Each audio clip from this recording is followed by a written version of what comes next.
recommended in our report as Jubilee Party. We had recommended to do away with the leader of a minority party, in Parliament. Our recommendation was that the presidential candidate or the leader of opposition becomes the leader of minority party in Parliament, and then the deputy becomes the leader of minority party at the Senate. This is a process, and I think from what we have been explained to, there are several, this is a legislative process, and there are several recommendations, several commissions that are going to be formed. So we are going to be part. That's why we said we are not part of Bomas, but we are going to be part of it, so that where we feel that it is going to be unfair for Kenyans, then we'll also give our opinion. But for now, with the recommendations that have come, that it's going to be a process and several other commissions are going to be formed, we support and we want to be part. We are the third largest party in Parliament. So we are not going again to just sit. We want to be part of it because part of our recommendation we feel they were not considered on what we had recommended and Bomas, and our document is there officially. We gave our position on the same. But Honorable Kinan can say something. He can say it. My friend here is too political. It's a very good question. We have the report. We have the report. That report is going to be contextualized into a bill. This is the intent. You need to understand, this is the first stage. There's an agreement on the general platform. That is the intent on the report. That report now is going to be subjected to a further legal process. That legal process now is going to lead to a bill. That bill now is going to capture every aspect, whether it's going to be a constitutional amendment that requires a referendum, whether it's going to be a constitutional amendment that requires 2/3, or whether it's going to be an amendment to an existing statute, or an enactment to a new law, or even implementing through statutory instrument or through policy pronouncement, because those are the many sources of law. So I think that will clearly address. And the issue of whether there's going to be a conflict between the enactment of the office of the official opposition and the leader majority, leader majority and minority, Article 108 clearly spells out the role of the leader of minority and majority. But I think once that bill is ready, because these are the stupid statements, the legal minds will be in a position to clearly put it in perspective, the role each will play. But you also need to understand the current constitution that we have is a blend, is a mixture of the Westminster model and a pure presidential system. And that's why we have been struggling over the years to see how we can, create a niche, create an acceptable platform for all the users. That is why recently, through a standing order amendment, cabinet secretaries are now coming to the houses. There's still about, questions of what will happen the same. So I think all these issues are now being addressed. But I think the bit about it is there's an agreement on the platform. The next stage is the implementation and contextualization. That is when the nitty-gritties, the legal technicalities actually will be addressed. So we are at that time. What we are emphasizing here is Jubilee. You see, we are the first party to go against. First, we are the third largest party in the 13th Parliament. That's undisputed. And right now, Jubilee is the third parliamentary party in the National Assembly. And I think these two things mean two different things. And therefore, in the next report, this first report, there was a bit of confusion because of the challenges that we had, internal challenges that we have had. In the actualization of this report, whether it is through a parliamentary process or through other means, Jubilee must play an integral part of that particular process. So right now we are saying, because we are the first group to say, no mandamando, let us negotiate, we are happy that this particular process that we have rooted for, dialogue, has now given us this good report, and we pray that all those who are still yapping around other processes will come back to their senses and say, Kenya is bigger than all of us. And the last bit is, we are seated here, pursuant to Article 1 of the Constitution. Article 1 of the Constitution, as read with Article 96, clearly exemplifies the role of the elected representative and even equates it to sovereignty. So these are the representative, the true representative of the people of Kenya, elected representative of Jubilee. Those other shenanigans that you see around are busybodies who only represent their stomach. And therefore, henceforth, our party leader, our whip, and the other Jubilee structures here represent the will of the people. And I hope that when you see them up and around, make sure they're looking for that daily bread, their daily bread. And that has nothing to do with Jubilee. Yes. Course of you. Yes.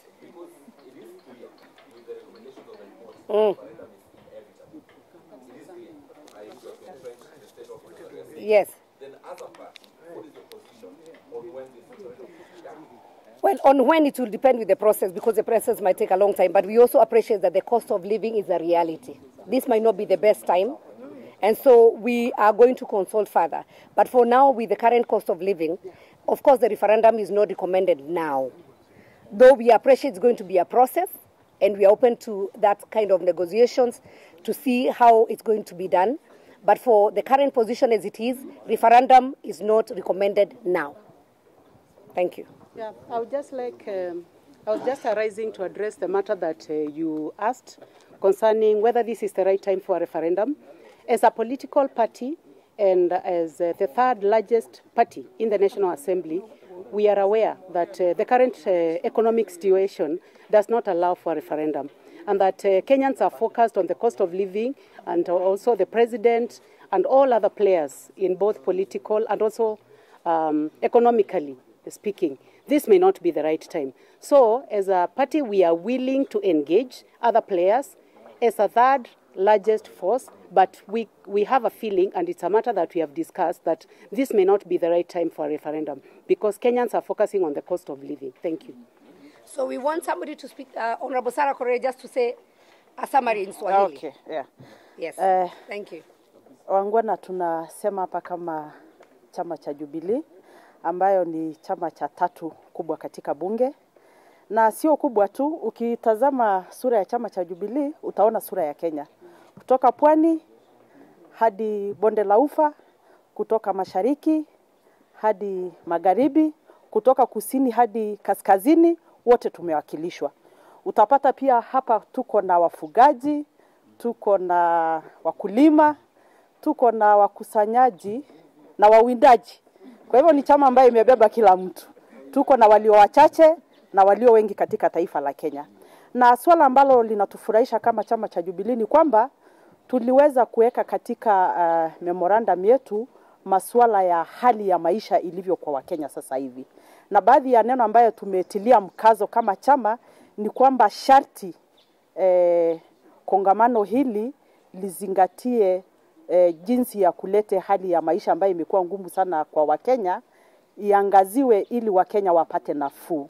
Swala nyingine ni swala ya kuhakikisha kwamba walio wachache na waliotengwa, majamii ndogo ndogo katika nchi hii imeweza kuangaziwa. Na katika ripoti hii iko masuala ya wale walio wachache ambaye mimi nikisimama hapo ni mmoja wao. Kwa hivyo tunasema kama chama cha Jubilee tunaunga mkono kule kuwa na mawasiliano na makubaliano ili Kenya isije ikasambaratishwa kwa sababu ya malumbano baina ya viongozi. Asante. Na kwa sababu kama Jubilee, you know, we believe in equal representation. So you have seen people from different regions speaking. Would like Honorable Nicholas from Turkana also, because the issue of marginalization came up within the dialogue. So we want him also to give his comments, so that you also demonstrate that we are also including everybody. We don't marginalize anyone. Karibu Mheshimiwa. Asante sana party leader. Kwa majina Nicholas Nixon Nkolong, MP Turkana East. And kuna vile Wakenya wanaona kwamba pengine chama cha Jubilee haikupatikana katika bonde la ufa.